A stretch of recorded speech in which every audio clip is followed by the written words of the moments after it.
guys, kagising ko lang, tapos kakadating lang din ng mahal ko.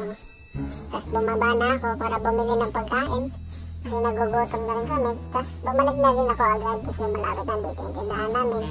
So, ayun na nga, lulutuin ko na yung binili ko para makakain na rin kami kasi nagugutom na talaga kami. Tapos iniwa ko na yung sibuyas, bawang, at saka binati ko na rin yung itlog nang mabilis. Tapos nilagay ko yung mantika sa kawali kasi mainit na. Tapos sinunod ko na yung hotdog. To cut the story short, ayun na, luto na yung hotdog. Tapos sinunod ko na rin yung itlog. Wow! Sarap! Tapos sarapin nyo naman, nakakagutom, diba? Kumakalam na ba sa mura nyo? Ako nga rin ay kumakalam na rin eh. Pero tis lang. Tapos sinunod ko na rin yung bawang, sibuyas. Hinalo-halo ko. Tapos kunin natin yung mahaw na kanin. Tapos ilagay. Tapos ayun na, kalo-kalo. Sinangag for sale. Charot. Tapos baka naman, magic sarap.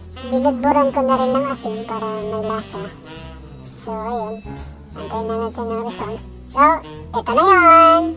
Tara guys, kain tayo. Bye-bye.